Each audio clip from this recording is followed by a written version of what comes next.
Hello student, I am Sonam. Welcome back to my YouTube channel Apna Vidyalaya. आज के इस video में हम आप सभी को बताने वाले हैं सामाजिक विज्ञान में पास होने का बहुत ही जबरदस्त और बिल्कुल आसान ट्रिक हम आप सभी को बताने वाले हैं, जिससे कि आप सभी लोग बिना पढ़े बिना याद किए केवल ट्रिक से 100% सोशल साइंस के पेपर को पास कर जाएंगे। यहाँ पे हम आप सभी को ऐसा ट्रिक बताने वाले हैं, ठीक है, जिससे कि टीचर खुश होकर आप सभी को पूरे के पूरे नंबर दें। और ये जो ट्रिक है ये आप सभी का, अगर आप लोग इस पूरे ट्रिक को, ठीक है, आप लोग सामाजिक विज्ञान के पेपर में लगाते हो तो ये मेरी गारंटी है कि आप लोग पास हो जाओगे। सोशल साइंस के पेपर को लेकर जो आपको टेंशन है कि हमारी तैयारी अभी तक कुछ भी नहीं हुई है और नहीं हमें कुछ सामाजिक विज्ञान में याद होता है तो कहीं हम फेल न हो जाए, तो ये टेंशन आपका बिल्कुल इस वीडियो के देखने के बाद खत्म हो जाएगा। क्योंकि इस वीडियो में हम आपको ऐसा ट्रिक बताने वाले हैं सोशल साइंस में बिना कुछ पढ़े बिना याद के पास होने का। अगर आपका पेपर 70 नंबर की है तो आप सभी लोग अगर हमारे इस ट्रिक को लगा दोगे पेपर में, ठीक है, तो आप सभी का 50 से 55 नंबर तो बहुत ही आसान तरीके से आपको मिल सकता है। तो आप लोग को पूरी यानी सोशल साइंस का ये जो गेस पेपर है, ठीक है, ये एक मॉडल पेपर है।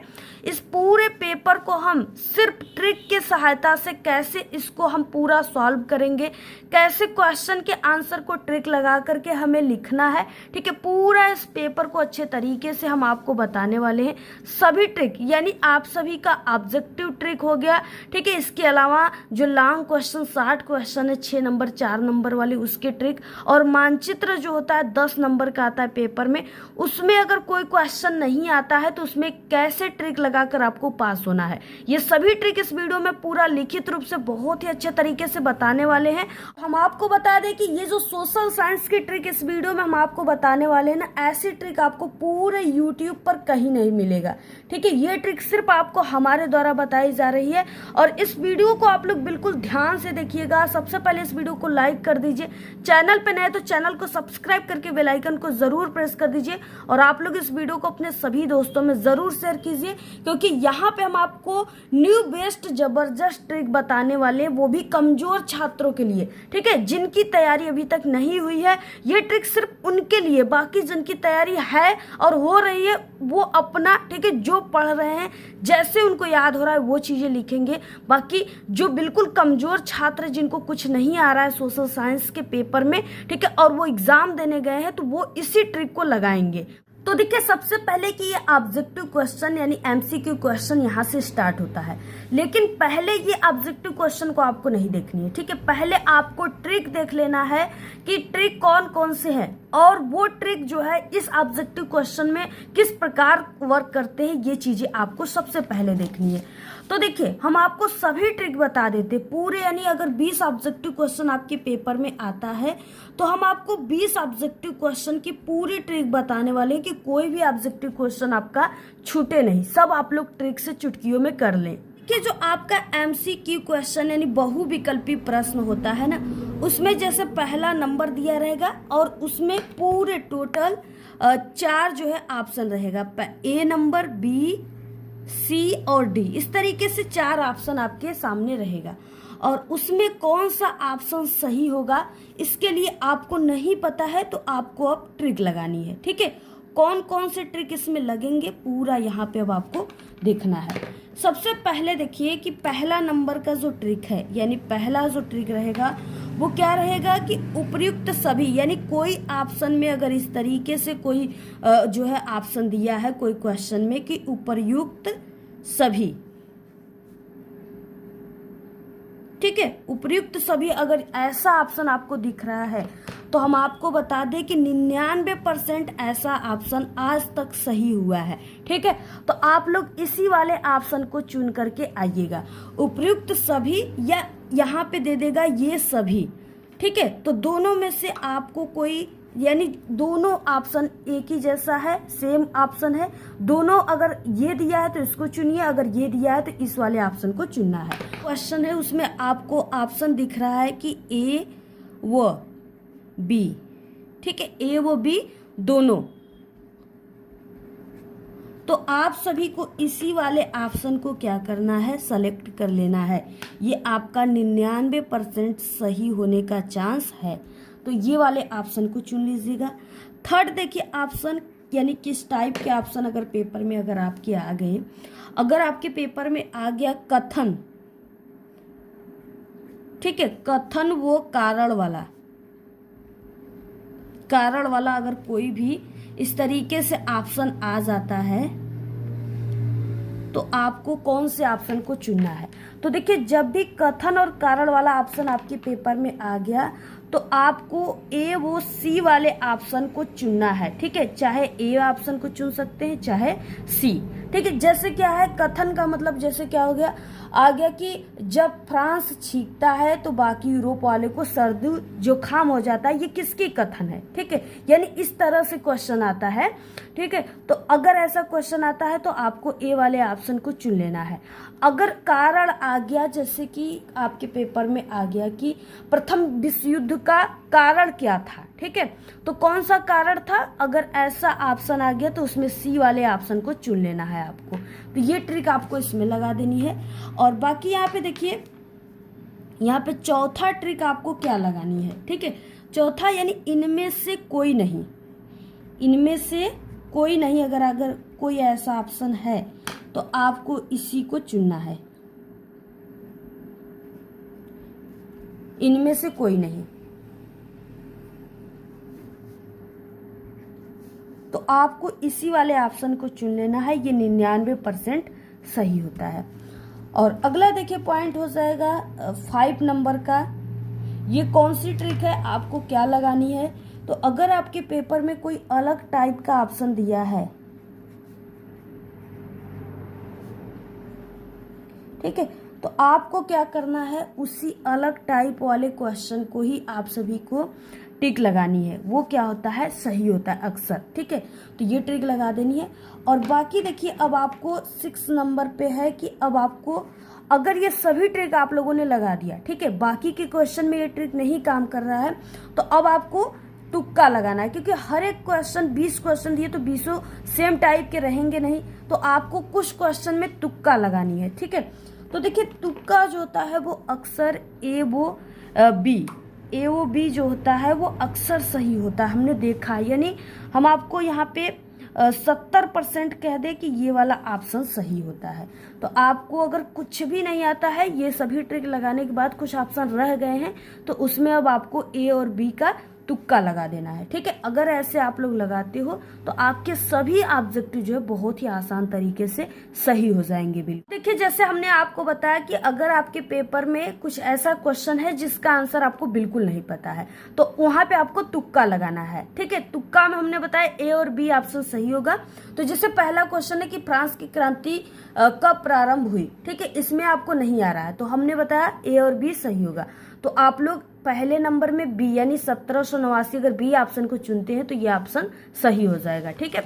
और बाकी यहाँ पे देखिए एक क्वेश्चन पेपर में जैसे हमने बताया था कि उपर्युक्त सभी, अगर ये वाला ऑप्शन आपको दिखे, ठीक है, तो आपको इसी वाले ऑप्शन को चुन लेना है। जैसे निम्नलिखित में से क्या भारतीय लोकतंत्र के प्रमुख चुनौती हैं, तो ये सभी चुनौती जो है भारतीय लोकतंत्र के हैं। तो ऑप्शन नंबर डी उपर्युक्त सभी यानी ये सभी वाला ये ऑप्शन बिल्कुल करेक्ट आंसर है, ठीक है। अब यहाँ से स्टार्ट होता है आपका 6 नंबर और 4 नंबर वाले प्रश्न, ठीक है जी, यानी लॉन्ग क्वेश्चन, शॉर्ट क्वेश्चन। अब आपको यहाँ पे क्या ट्रिक लगानी है जिससे कि आप लोग सभी क्वेश्चन के आंसर को लिख सकें अच्छे तरीके से। सबसे पहले कि यहाँ पे देखिए खंड ब वर्णनात्मक फर्स्ट दिया है, ठीक है, और आपको ये जरूर देख लेना है कि इसको निम्न प्रश्नों के प्रत्येक के उत्तर कितने शब्दों में, 80 शब्दों में लिखनी है। 80 शब्द का मतलब सबसे पहले आपको समझ जाना है कि आधे से एक पेज, ठीक है। 80 शब्द का मतलब कितना लाइन आप लोग लिखोगे, आधे से एक पेज लिखोगे, या यानी कि एक पेज टोटल लिखेंगे तब जाके 80 शब्द में होगा। तो ये चीजें पता चल गई। और बाकी ये कितने नंबर का है, 4 नंबर का है। अब आपको देखिए क्या ट्रिक लगानी है। जैसे यहाँ पे पहला क्वेश्चन दिया है कि फ्रांस की क्रांति कब हुई थी, इसका मुख्य कारण क्या था। पहला क्वेश्चन इस तरीके से दिया हुआ है। और अथवा में भी दिया है, प्रथम स्वतंत्रता संग्राम की असफलता के लिए उत्तरदायी कोई 3 कारण लिखिए। तो इसमें से दोनों में से आपको कोई एक क्वेश्चन को ही करना है, आपको बाकी दोनों क्वेश्चन को नहीं करना है, एक क्वेश्चन को करना है। अब आपको इसमें से कौन सा आ रहा है, ठीक है, उसके बारे में लिखनी है। और बाकी ये पेपर जो है इम्पोर्टेंट पेपर है, गेस पेपर, और इसमें क्वेश्चन रिपीटेड है जो कई बार आ चुके एग्जाम में आपके। तो ये फ्रांस की क्रांति वाला इम्पोर्टेंट है। अब देखिए आपको कुछ नहीं याद है, अब आपको लिखना कैसे है जिससे आपको 4 नंबर पूरे मिल जाएं, ठीक है।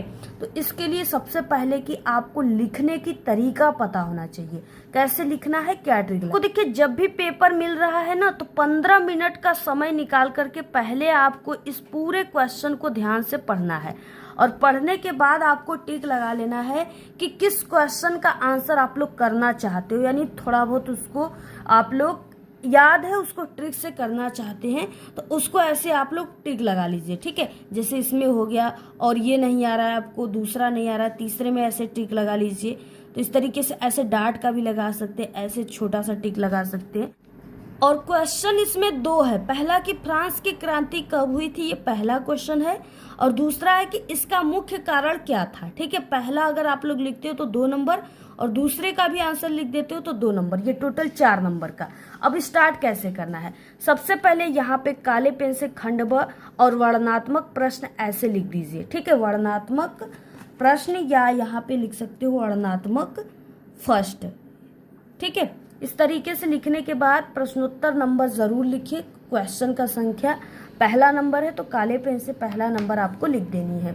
अब देखिए सबसे पहले कि इसमें, यानी ये जो होता है सोशल साइंस में ना, इसमें आपको ज्यादा पेज लिखनी है, ठीक है। यानी इसमें सबसे ज्यादा टीचर ये चेक करते हैं कि आप लोगों ने कितना पेज लिखा है, तो इसमें आपको ज्यादा पेज लिखने की कोशिश करनी है।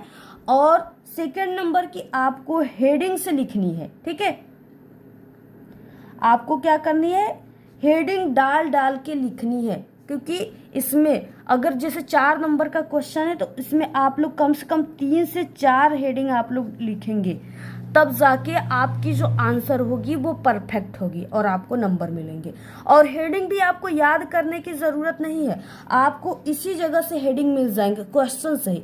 जैसे पहले क्वेश्चन को ध्यान से पढ़िए, फ्रांस की क्रांति कब हुई थी, तो फ्रांस की क्रांति यहाँ से पहला हेडिंग आपको मिल गई, ठीक है। अब आप लोग पहला काले पेन से पहले यहाँ पे उत्तर लिखने के बाद फ्रांस की क्रांति काले पेन से ऐसे देख करके बिल्कुल सही सही हेडिंग आप लोगों ने लिख दिया, ठीक है। अब कब हुई थी, तो ये फ्रांस की क्रांति कोई हमारे समय में थोड़ी नहीं हो रही है, ठीक है। ये हम और आपके समय में नहीं हो रही, ये बहुत साल पहले राजाओं के शासन काल में हुआ करता था ये क्रांति, ठीक है। और ये फ्रांस की क्रांति हुई थी। तो अब आपको क्या लिखनी है, यहाँ पे हेडिंग डालने के बाद काले पेन से, नीले पेन से अब लिखनी है आपको कि फ्रांस की क्रांति, पहले इसी क्वेश्चन से ही लेनी है, ठीक है। फ्रांस की क्रांति कई साल पहले राजा के शासनकाल में हुआ था। ये बहुत साल पहले ये क्रांति हुआ है, तो आपको लिख देना कई साल पहले। और कई साल पहले कौन था, राजा थे, ठीक है। ये मुख्यमंत्री प्रधानमंत्री नहीं थे। तो अब आपको क्या लिखना है, राजा के शासनकाल में हुआ था। बस ये बहुत ही परफेक्ट लाइन है। अब टीचर ये नहीं देखेंगे कि आप लोगों ने, ठीक है, सन लिखा कि नहीं लिखा, लेकिन अगर ये चीज़ें लिखे हो तो आप सभी का 2 नंबर का है तो 1 नंबर आपको मिल जाएगा यहाँ से बहुत ही आराम से, ठीक है। तो यहाँ से ये लाइन आपको याद कर लेनी है। चाहे कोई भी क्रांति आती है, फ्रांस की क्रांति, इटली की क्रांति, ठीक है, जर्मनी की क्रांति, कोई भी क्रांति आता है तो ये चीज़ें आपको सबसे पहले लिखनी है। चलिए हो गया। अब इसके बाद पहला क्वेश्चन हमारा एंड हो गया। अब आता है सेकेंड नंबर, इसी में इसका मुख्य कारण क्या था, किसका मुख्य कारण, फ्रांस की क्रांति का मुख्य कारण क्या था। अब आपको हेडिंग मिल गया, फ्रांस की क्रांति का मुख्य कारण। अब आपको यही हेडिंग लिख देना है, एक या 2 लाइन के यहाँ पे गैप देनी है, और सेकेंड हेडिंग लिखनी है फ्रांस की क्रांति का कारण, ठीक है। ऐसे हेडिंग लिख दीजिए काले पेन से। इसके बाद अब आपको डायरेक्टली कारण नहीं लिखना स्टार्ट करना है, पहले ये लाइन लिखनी है। ये बहुत ही इफेक्टिव होती है लाइन, जिस पे टीचर सबसे ज्यादा फोकस करते हैं। फ्रांस की क्रांति के प्रमुख कारण थे जो कि निम्नलिखित है, यानी निम्नलिखित का मतलब आगे आप लोग इसके बारे में लिखेंगे, ठीक है। तो ऐसे लिख दिए आप लोगों ने। उसके बाद और ये सभी यहाँ पे आप लोग एक कमज़ोर स्टूडेंट हो जिसको यानी कि अगर आपको कुछ नहीं आता है सामाजिक विज्ञान में तो आप लोग वो ट्रिक लगा रहे हैं जिसे देख करके सामाजिक विज्ञान के सोशल साइंस के जो टीचर होते हैं ना वो आपको ही नहीं बल्कि टॉपर को भी यही चीज़ें देखकर वो नंबर देते हैं। तो हम आपको वो तरीका बता रहे हैं, बहुत ही इफेक्टिव तरीका है और बहुत ही 100% वर्किंग तरीका है। अब देखिए, अब ऐसे लिखने के बाद ठीक है, अब आप लोग जैसे कोई भी क्रांति होती है ना तो उसमें 3 सबसे मुख्य कारण होता है। पहला सामाजिक कारण, ठीक है, दूसरा आर्थिक कारण और तीसरा राजनीतिक कारण। चाहे कोई भी, अगर आ गया प्रथम विश्व युद्ध का कारण क्या था तो यही 3 कारण लिखिए। कोई भी युद्ध है उसमें या क्रांति है तो उसमें ये 3 कारण, इन 3 कारणों से ही ये युद्ध होते हैं। ठीक है, तो आपको ये 3 हेडिंग जो है अच्छे से तैयार कर लेना है। बस सामाजिक, आर्थिक और राजनीतिक, बस ये 3, और ये समाज में चलता है, ये आपको याद ही होगा। तो सामाजिक कारण, ठीक है, और सामाजिक कारण का मतलब समाज में होने वाले जो परिवर्तन है, असमानता है, उसी के बारे में आपको लिखना है। हम और आप किस में रहते हैं? समाज में रहते हैं। ठीक है, तो यही देखिए सामाजिक कारण हेडिंग लिखिए काले पेन से। अब इसके बाद इसी से ही आपको बनाना है। सामाजिक कारण फ्रांस की क्रांति का एक महत्वपूर्ण कारण था, यानी जो भी कारण लिखिए उसको एक महत्वपूर्ण कारण कह के ही लिखिए। और ये तो फ्रांस उसी क्वेश्चन से ही चल रहा है। ठीक है, जिससे यानी कि जिससे लोगों के साथ असमानता का व्यवहार किया जाता था, लोगों के साथ असमानता का व्यवहार किया जाता था और सामाजिक असमानता के कारण फ्रांस के जनता के अंदर जो है विद्रोह या विरोध की भावना उत्पन्न हो गई और फ्रांस की क्रांति का कारण बन गया। अब देखिए, अगर कोई इंसान, ठीक है, सामने से अगर कोई इंसान बोल रहा है, कुछ भी रास्ते चलते चल रहे हो, अगर कुछ भी कोई बोल रहा है और आपको वो पसंद नहीं है तो आप लोग उसका विरोध जरूर करेंगे। ठीक है, तो वही है यहाँ पे समाज की बात कही गई है, यानी सामाजिक असमानता, यानी समाज में जैसे कई प्रकार के लोग रहते हैं। ठीक है, गरीब भी रहते हैं, अमीर भी रहते हैं और मजदूर भी रहते हैं, सभी प्रकार के रहते हैं। ठीक है, और सभी कास्ट के रहते हैं। अब उनके साथ अगर जो है भेदभाव की बर्ताव किया जाए, असमानता की व्यवहार किया जाए तो वो भी विरोध करने लगेंगे। तो वही कारण है फ्रांस के जनता के साथ भी वहाँ की राजा भेदभाव की, असमानता की व्यवहार की, जिससे वहाँ के जनता के अंदर विरोध की भावना उत्पन्न हो गई। और जहाँ भी विरोध की भावना उत्पन्न होगी वहाँ पे लड़ाई झगड़ा ऑटोमेटिक स्टार्ट हो जाती है, झूठी झूठा। ठीक है, तो अब पहले तो ये युद्ध होता था तो वहाँ पे क्या हो गया? युद्ध स्टार्ट हो गया, तो यही इसकी क्रांति का कारण बन गया। तो आपको ये सामाजिक कारण आई होप कि बहुत ही अच्छे तरीके से बिल्कुल याद हो गया होगा। ठीक है, आपको ट्रिक समझ में आ गया होगा। अगर ये 3 ट्रिक याद कर लेते हो ना तो आपका सामाजिक विज्ञान का पेपर बिल्कुल हल्का हो गया। कोई भी क्वेश्चन को इसी ट्रिक से लगाकर लिख लेंगे। अब देखिए अगला ट्रिक क्या है, आर्थिक कारण। ठीक है, और इस वीडियो को देखने के बाद आपको YouTube पर कोई वीडियो देखने की जरूरत नहीं है, क्योंकि ऐसी ट्रिक आपको कोई नहीं बताएगा। हमने देखा है बहुत YouTube चैनल वाले जो है, ठीक है, ट्रिक बताते हैं, लेकिन उससे आपका 70 में आपका 10 नंबर भी आपको नहीं मिलेगी वैसी ट्रिक से। सिर्फ वही ट्रिक काम करेगा जो इस वीडियो में बता रहे हैं। और इस ट्रिक से सिर्फ आप लोग ही नहीं बल्कि पिछले कई सालों से जो कमजोर बच्चे हैं इसी ट्रिक से हमारे पास होते आ रहे हैं, पास ही नहीं बल्कि एक अच्छे नंबर लेकर के आ रहे हैं। तो यहाँ पे देखिए आर्थिक कारण, अगला हेडिंग रहेगा सेकेंड। अब आर्थिक कारण में, आर्थिक का मतलब होता है गरीबी। ठीक है, यानी पैसों की संकट, खाने पीने की संकट, अब उसके बारे में लिखनी है। फ्रांस की क्रांति एक महत्वपूर्ण कारण जो थी वहाँ के राजा और लोगों की आर्थिक स्थिति थी, यानी आर्थिक कारण थी। इसका कारण था कि फ्रांस के राजा का अत्यधिक फिजूल खर्ची थी, यानी कि फ्रांस का जो राजा था वो अपने और अपने परिवार के लिए, ठीक है, जितना भी शासन चलाने के लिए पैसा मिल रहा है ना वो पूरा उसका खर्च कर देता था। फिजूल खर्ची यानी विलासिता का जीवन जीता था। जैसे उसका परिवार होगी, परिवार में उसकी पत्नी हो गई, ठीक है, उसको मेकअप चाहिए और उसको, ठीक है, जो भी है क्रीम पाउडर वगैरह ये सभी चीज़ें उसको चाहिए, तो वो बहुत ही महंगे महंगे चीज़ें खरीदती थी, तो इसे फिजूल खर्ची कहते थे। बड़ा पाव और डेली ये मांस वगैरह, ठीक है, ये सब चीज़ें वो खाती थी महंगे महंगे, जो दूसरे देश से आते थे, तो ये सब फिजूल खर्ची हो गए। ये सब राजा वहाँ के करते थे जो कि निरंकुश थे, अकुशल थे, अशिक्षित थे। और इससे क्या हुआ, फिजूल खर्ची हो गया और देश में गरीबी आ गई, सब पैसे खत्म हो गए। तो फिर क्या किया, कर व्यवस्था उन्होंने लागू कर दिया। फिर क्या किए, गरीबों पर कर व्यवस्था लागू कर दिए। फ्रांस का राजा बहुत ज़्यादा पैसा खर्च करता था अपने व अपने परिवार के लिए, जिससे राजा का पैसा खत्म हो गए और शासन को चलाने में कठिनाई होने लगी। पैसे नहीं रहेंगे तो शासन कैसे चलेंगे, नहीं चल पाएंगे। फिर राजा गरीबों से कर मांगने लगा और फिर राजा क्या करने लगे कि वहाँ पे डॉक्टर थे, वकील थे, ठीक है, बिजनेसमैन थे, उनसे वो पैसे नहीं मांगे, उनसे वो कर व्यवस्था नहीं मांगे। जो मजदूर थे जो डेली काम करके अपनी रोजमर्रा की जिंदगी जीते हैं, जैसे वो 300 रुपये में, ठीक है, मजदूरी की, अब 300 रुपये उनको मिला तो उनका जो कहना था राजा का कि 100 रुपये मुझे कर दो, ठीक है। तो इससे क्या हो गई, अब ये कर सबसे मांगा जाएगा तो सभी लोग खुशी खुशी दे देंगे, लेकिन अमीरों से न मांग करके गरीबों से मांगा जा रहा है, किसानों और मजदूरों से, जिससे क्या हो गई कि लोगों के अंदर असमानता यानी असंतोष की भावनाएं उत्पन्न हो गई, ठीक है। और यही कारण जो हो गया फ्रांस की क्रांति का। तो इसके बारे में लिख सकते हो। राजनीतिक कारण क्या था, फ्रांस की क्रांति का मुख्य कारण राजनीतिक कारण था और ये कारण भी फ्रांस के राजा जो था वो निरंकुश राजशाही, वो अकुशल कमजोर राजा के कारण था, ठीक है। तो बस यही चीजें आपको लिख देनी है। अगर इतना लिखते हो तो आपका 4 नंबर का क्वेश्चन है ना, तो आपको पूरे 4 नंबर यहाँ पे मिल सकते हैं, ठीक है। न 4 नंबर तो 3 नंबर आपको जरूर मिलेंगे, लेकिन पूरे 3 नंबर मिल जाएंगे, ठीक है। इसी तरीके से लिखिएगा। और बाकी ये देख सकते हो आप लोग, आपका 1 पेज नहीं बल्कि यहाँ पे 2-2 पेज भर गया है, ठीक है, क्योंकि 3-3 कारण के बारे में लिखनी है तो आपको 1 से 2 पेज यानी ज्यादा पेज अगर बना कर लिख रहे हो ना तो आपको ज्यादा पेज लिखने की जरूरत है, हेडिंग को पकड़ के लिखनी है, ठीक है।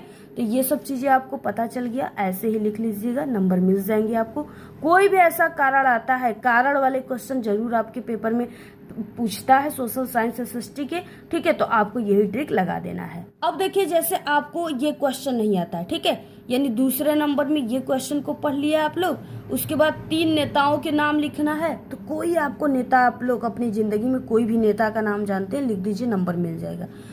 अथवा में नहीं आता है तो इसको कीजिए, महात्मा गांधी के द्वारा जो है चलाए गए किन्हीं 3 आंदोलन का नाम लिखिए। तो जो महात्मा गांधी है ना, इन्होंने पूरा आंदोलन ही अपने जीवन काल में चलाया है।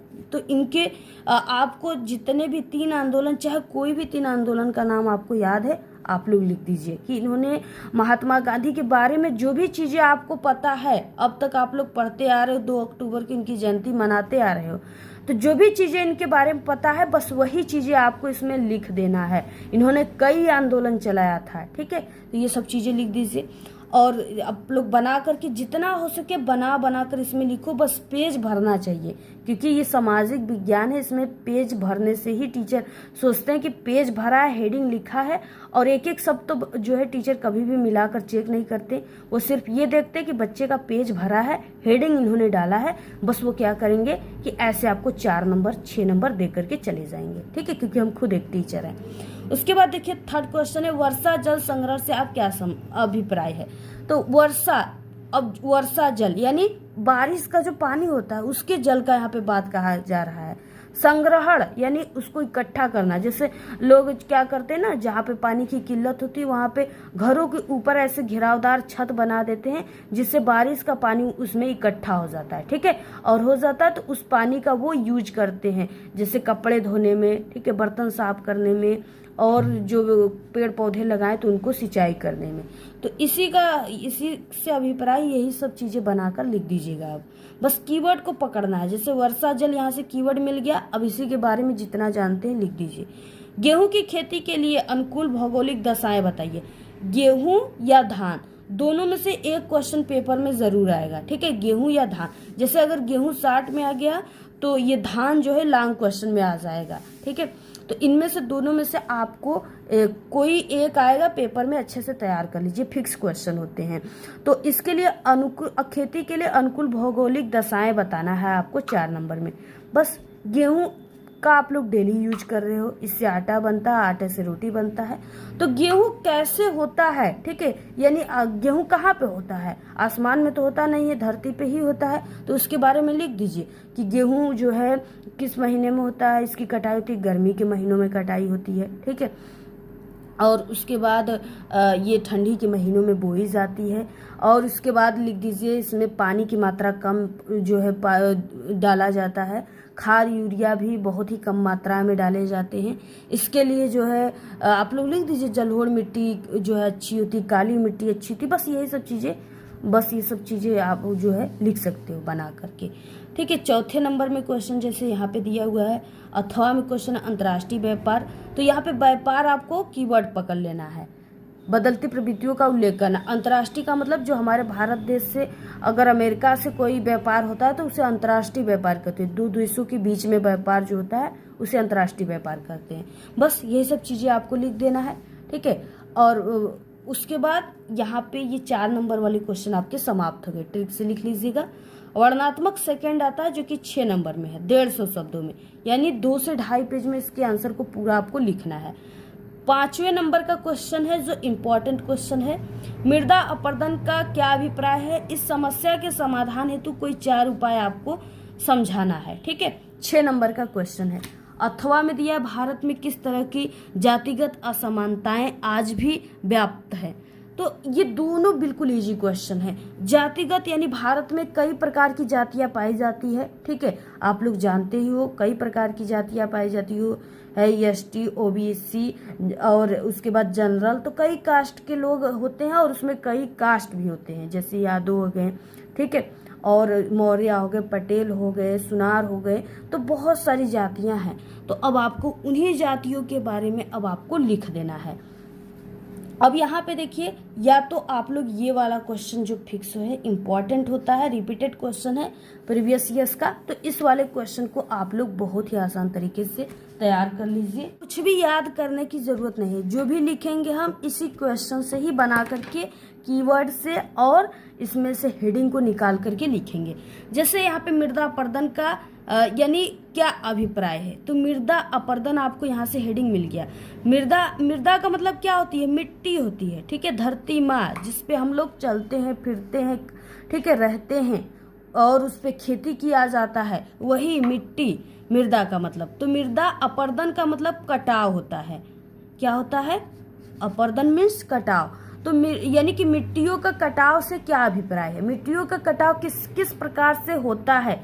अभी हम आपको जो चीजें बताएंगे, ट्रिक बताएंगे ना, अगर उसको आप लोग जानोगे तो सोचोगे कि ये तो चीजें हम अपने दैनिक जीवन में डेली देख रहे हैं, ठीक है, इसको तो हम पहले से ही जानते थे, बट हमें पता नहीं था। बस ये चीजें, तो मृदा अपरदन यहाँ से हेडिंग निकाल लेनी है आपको। अब आपको हमने बता दिया कि मिट्टियों के कटाव को ही मृदा अपरदन कहते हैं। अब आपको यहाँ पे खंड ब लिखनी है, वर्णनात्मक सेकंड पहले और प्रश्नोत्तर संख्या 5वां उत्तर में, और हेडिंग आपको क्वेश्चन से ही क्या निकालना है, मृदा अपरदन। तो मृदा अपरदन लिख दीजिए और इसमें नीले पेन से थोड़ी सी लिखना है कि मृदा अपरदन उसे कहते हैं।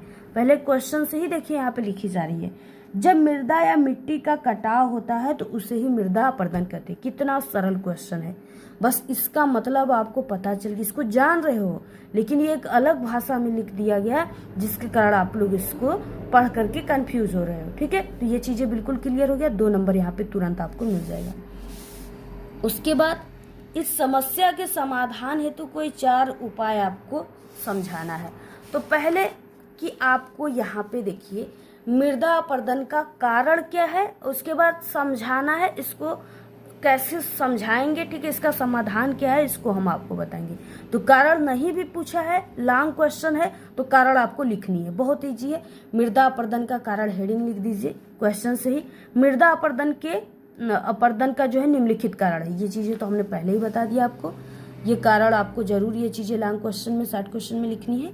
तो देखिए मृदा अपरदन यानी मिट्टियों का कटाव किस किस कारण से होता है। जैसे आपके गांव में या आप लोगों ने बाढ़ के पानी को देखा होगा, बारिश के मौसम में जो बाढ़ आ जाती है ना गांव घर में, यहाँ पे कोई मिट्टी का टीला है, ठीक है, अब यहाँ से बाढ़ की पानी जब अचानक से आएगी सडनली, तो ये जो है मिट्टी का टीला ये इसके साथ ही बहकर चला जाता है, ठीक है, तो यहाँ पे मिट्टियों का कटाव हो गया। तो अब आपको लिख देना है बाढ़ के पानी से मिट्टियों का कटाव होता है। तो हेडिंग बाढ़ की पानी डालकर ऐसे लिख दीजिए कि जब बाढ़ आता है गाँवों में, नदियों में, तालाबों में, तब वो अपने साथ मिट्टियों के टीले को, मिट्टियों को अपने साथ कंकड़ पत्थर को लेकर चला जाता है, जिससे कि मृदा अपरदन हो जाता है। बस यही चीजें बनाना है। उसके बाद देखिए जो है मृदा अपरदन का कारण पेड़ पौधे के काटने से, यानी जो पेड़ पौधे होते हैं ना, उनके कई ये जड़े होते हैं, रूट होते हैं, जो ऐसे मिट्टियों को पकड़े रहते हैं, जिससे कि अगर वहाँ पे पानी भी गिरेगा ना तो वो वहाँ की मिट्टियाँ नहीं बहती, क्योंकि पेड़ के जड़ें उसको पकड़ी रहती है। क्या हुआ कि ये पेड़ पौधे जब काट दिए जाएंगे ना, तो ये जड़ें वगैरह सब सड़ जाएंगी, उसी में खत्म हो जाएगा, जिससे कि वहाँ की मिट्टियाँ कट करके बाढ़ के पानी के साथ बह जाएंगी। तो पेड़ पौधे की कटाई हो रही है, जिसके कारण मृदा अपरदन बढ़ रहा है। गर्मियों में तेज लू चलना, गर्मियों में आप लोग देखते होंगे गर्म लू बहुत ज़्यादा चलता है, जिससे ऐसे मिट्टी का कोई टीला है सूखा हुआ, तो इसमें बार बार इस पे लू हवा तेज आता है ना, तो ये क्या होते हैं, इसके कंकड़ और डस्ट उड़ करके एक स्थान से दूसरे स्थान पे चले जाते हैं, तो ये भी कटाव है। तो ये चीजें आपको लिख देना है, ठीक है। तो देखिए अभी तक तो आप लोगों ने कारण देखा है, अब इसके समाधान कैसे करेंगे, यानी मिट्टियों के कटाव को हम और आप कैसे रोकेंगे। तो पहला देखिए हेडिंग लिख दीजिए मृदा अपरदन के समाधान के कारण। इसमें लिख दीजिए कि मृदा अपरदन के समाधान के निम्नलिखित कारण है। इसके बाद अधिक मात्रा में पेड़ पौधे लगाना। हमने आपको बताया कि पेड़ पौधे अगर लगे रहेंगे तो वो उनके जड़ मिट्टियों को पकड़ी रहेंगी, जिससे मृदा अपरदन ज्यादा नहीं होगा। और खेतों में मेड़ बनाना, आप लोग देखे होंगे खेतों में जाते होंगे, जो किसान के बच्चे होंगे उनको पता होगा कि ऐसे कोई खेत है तो उसके ऐसे किनारे किनारे मेढ़े बनाए जाती हैं, ठीक है, जिससे लोग ऐसे चल करके अपने खेतों में भी जाते हैं। और कभी कभी कोई किसान खेतों पर अरहर वगैरह, दालें वगैरह लगा देता है, ठीक है। तो वो मेड़ इसलिए बनाए जाते हैं ना कि हमारे खेतों की मिट्टी दूसरे के खेतों में न जाए या बह करके कहीं और न चला जाए। तो खेतों में मेड़ अगर बनाया जाएगा तो मिट्टियाँ नहीं बहेंगी। तो इसके बारे में जब बोले उसको नीले पेन से लिख दीजिएगा। सीढ़ीदार खेती, अब सीढ़ीदार अगर खेती रहेगी ना, जैसे इस तरीके से सीढ़ीदार ऐसे खेती है, तो अगर यहाँ से मिट्टी ऐसे आ रही है तो इस सीढ़ी पर जाएगी तो यहाँ पे कुछ मिट्टी रह जाएगी, फिर थोड़ी सी यहाँ पे आएगी, यहाँ पे आएगी, और लास्ट में जाते जाते मिट्टियाँ गिरेंगी नहीं, ठीक है। तो सीढ़ीदार खेती का ये उपयोग होता है।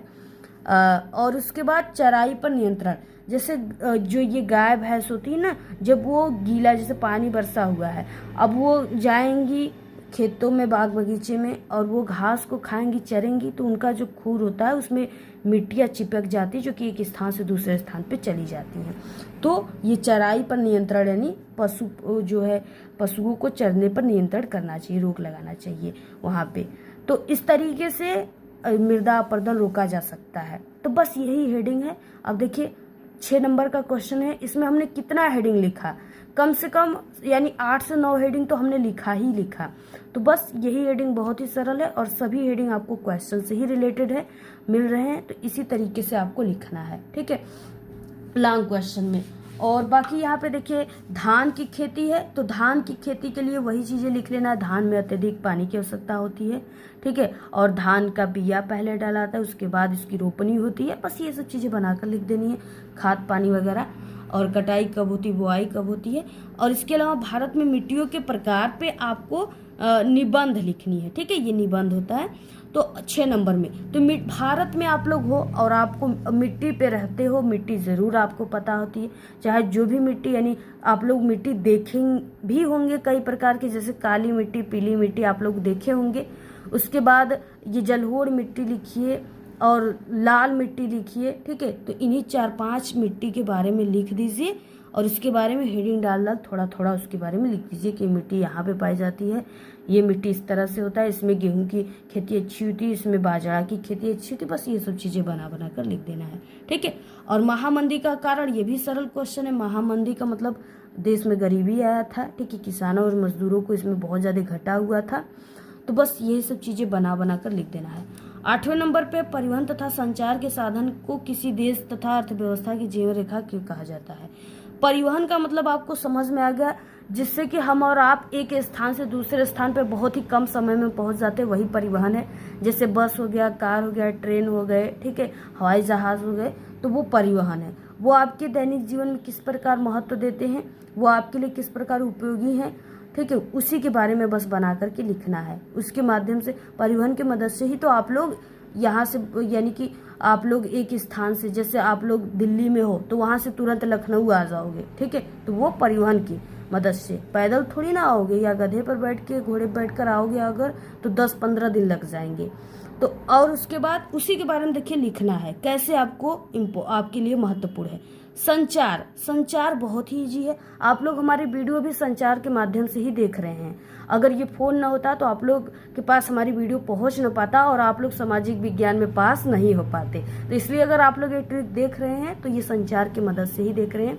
ये फोन हो गया, ठीक है, मोबाइल फोन, टेलीविजन और रेडियो, ये सब संचार का माध्यम है। तो बस इसी के बारे में लिखना है। नेटवर्क, इंटरनेट, ये सब संचार है, ठीक है। तो बस इसी के बारे में आप लोग जितना हो सके उतना अच्छे तरीके से लिख ही सकते हो। मोबाइल आप लोग, आजकल तो सभी बच्चों के हाथों हाथों में मोबाइल है, तो उसी के बारे में आपको लिखना है, किस प्रकार आपको हेल्प करता है। जैसे आपको ट्रिक की वीडियो मिल गई, आपको कोई क्वेश्चन नहीं आता है तो आप लोग तुरंत उस क्वेश्चन को पूछ लेते हो, वीडियो देख लेते हैं, ठीक है। तो इस तरह से आपके लिए उपयोगी है। बस यही सब चीज़ें बना बना कर लिखना है। यानी इसमें ना ज़्यादातर आपको बना बना कर लिखना है। कोई क्वेश्चन नहीं आता है तो दूसरे प्रश्न से मिला करके आप लोग उस क्वेश्चन को लिखें। अगर कोई क्वेश्चन आ गया, अगर उसका आंसर नहीं याद है और उस पार्ट से अगर कोई भी क्वेश्चन का आंसर याद है और हेडिंग उसी क्वेश्चन से रिलेटेड डाल करके बना बना कर लिख दीजिए, ठीक है। टीचर सब देखते हैं कि ये भरा हुआ पेज है, हेडिंग लिखा है, बस आपको नंबर मिल जाते हैं। तो ये सभी तरीका लगा दीजिएगा। अब आपको मानचित्र के क्वेश्चन को कैसे करना है, आपको मानचित्र वाले क्वेश्चन में कैसे ट्रिक लगाना है अगर आपको नहीं आता है तब। इससे पहले हम आपको बता दें कि हमारे चैनल पे ना पास होने की ऑल सब्जेक्ट में ट्रिक की वीडियो बन चुकी। जल्दी से चैनल पे विजिट करके देखिए और बहुत ही जबरदस्त ट्रिक आने वाले हैं आगे, तो चैनल को सब्सक्राइब कर लीजिए और इस वीडियो को इतना ज़्यादा शेयर कीजिए कि जिससे कि हम आपको सभी, यानी क्लास 10th के 12th के ऑल सब्जेक्ट में पास होने की ट्रिक को बता सकें, ठीक है। और सभी ट्रिक आएंगे तो आप लोग जरूर चैनल पे विजिट करके देखिएगा। अब देखिए यहाँ पे मानचित्र संबंधित प्रश्न आता है, 9 नंबर का ए रहेगा, जिसमें कि निम्नलिखित स्थानों को भारत के दिए गए रेखा मानचित्र में चिन्ह के द्वारा आपको दर्शाना है। सही नाम तथा सही अंकन के लिए आधा प्लस आधा, यानी ये टोटल 10 नंबर के क्वेश्चन है, सभी क्वेश्चन। अब देखिए कुछ क्वेश्चन जो होते हैं वो रिपीटेड क्वेश्चन होते हैं, हर साल आते हैं। जैसे वो स्थान जहाँ चौरी चौरा कांड हुआ था, कहाँ पे हुआ था? गोरखपुर में। अब आपको कैसे समझना है कि गोरखपुर कहाँ पे है। अब गोरखपुर देखिए ये उत्तर प्रदेश में ही स्थित है और ये जो पूरा एरिया है ना मानचित्र में, ये पूरा एरिया ये उत्तर प्रदेश का है। तो इसमें कहीं पर भी आप लोग गोरखपुर लिख सकते हैं, जैसे यहाँ पे गोरखपुर लिखा गया है। तो ये चीजें सब देखिए, ये सब फिक्स क्वेश्चन होते हैं। देखिए वो स्थान जहाँ सूती मिल श्रमिकों का सत्याग्रह हुआ था, ये भी फिक्स क्वेश्चन होते हैं। अब देखिए ये जो हुआ था अहमदाबाद में, तो ये जो आपको इस साइड में मानचित्र के डायनासोर का ये मुंह जो दिख रहा है ना, इसी में आपको अहमदाबाद, गुजरात, डांडी, ये तीनों आपको इसी में देखने को मिल जाएगा। कहीं पर भी डायनासोर के मुंह में इसको दर्शा दीजिए, लिख दीजिए, आपको नंबर मिल जाएगा, सही हो जाएगा आपका। और बाकी अगला क्वेश्चन देखिए, वो स्थान जहाँ किसान सत्याग्रह आंदोलन हुआ था, तो ये गुजरात के खेड़ा में हुआ था। तो हमने आपको बताया कि ये डायनासोर के मुंह में ही ये गुजरात, अहमदाबाद, डांडी, खेड़ा सब स्थित है। तो इस पॉइंट पे ऐसे गुजरात लिख देना, ठीक है। तो यानी इस तरीके से आप सभी को करना है। और बाकी ये जो क्वेश्चन होता है अमृतसर, यानी जलियांवाला बाग हत्याकांड कहाँ हुआ था, तो ये अमृतसर में, जो कि ये मानचित्र का जो सर है ऊपर इसी में स्थित है। और इसके अलावा देखिए यहाँ पे दिया है, जैसे वो यहाँ पे वो स्थान जहाँ जलियांवाला बाग की घटना हुई थी, ठीक है। तो ये आप सभी को लिख देना है कि इसी जगह अमृतसर में हुआ था, जो कि मानचित्र के सबसे ऊपर ये 4 फूल जो है पंखुड़ी इसी में स्थित है, यहाँ पे को लिख देना है। और बाकी यहाँ पे देखिए जैसे ये वाला क्वेश्चन आ गया, यहाँ से बी क्वेश्चन आ गया ना, बी क्वेश्चन में दिया है, जैसे यहाँ पे क्वेश्चन दिया हुआ है कानपुर आ गया, तो कानपुर उत्तर प्रदेश में ही स्थित है। जैसे यहाँ पे कि इस प्रदेश का एक 10 लाखी नगर, यानी ये जो चिन्ह है इससे आपको दर्शाना है, तो वो कानपुर, और कानपुर उत्तर प्रदेश में ही है। तो बस ये जो एरिया है इसी में आपको कहीं पर भी ऐसे कानपुर दर्शा देना है, ठीक है, लिख देना आपको कानपुर। बस ये जो दिया है चिन्ह, इसी चिन्ह के मदद से अब यहाँ से बिल्कुल आपका सही हो जाएगा। तो इसी तरीके से आप लोग लिख लीजिएगा बाकी ऐसे ही आपको यानी मानचित्र को सादा नहीं छोड़ना है, कहीं ना कहीं आपको चीज़ों को दर्शा जरूर देना है। तो इस तरीके से आपको भर देना है। जिससे अगर आपको क्वेश्चन नहीं याद है ना, तो कुछ चीज़ें अगर आपको याद है, जैसे कुछ चीज़ें याद किए हो आप लोग, चंपारण हो गया, प्रयागराज, गोरखपुर, गुजरात, अहमदाबाद, तो उस स्थान पे वो चीज़ों को दर्शा दीजिए। आपको नंबर मिल जाते हैं, 10 नंबर के तो 3 नंबर, 4 नंबर, 5 नंबर मिल जाते हैं। तो इसी तरीके से आप लोग पूरा मानचित्र भी ट्रिक लगाकर भर लीजिए। तो आप लोग जितना भी हमने ट्रिक बताया है, अगर आपको सामाजिक विज्ञान के क्लास 10th के पेपर में कुछ नहीं आता है तो ये सभी ट्रिक लगा करके आइएगा आपका, ठीक है, आप लोग पास ही नहीं बल्कि एक अच्छे नंबर लाओगे। आपको खुद पे कॉन्फिडेंस नहीं होगा हमारे इतने अच्छे नंबर कैसे आ गए। यानी 70 में आप सभी को 50 और 55 नंबर मिलना तो बहुत ही कॉमन है, आपको मिल जाएगा। तो ये सभी ट्रिक लगाइएगा। और ऐसे ही अगर आपको और भी किसी भी सब्जेक्ट की ट्रिक चाहिए तो आप लोग कमेंट करके ज़रूर बताइए, हम आपको तुरंत वीडियो प्रोवाइड करा देंगे। और वीडियो को ज़्यादा से ज़्यादा शेयर कीजिए, टेलीग्राम चैनल को ज्वाइन कर लीजिए। धन्यवाद।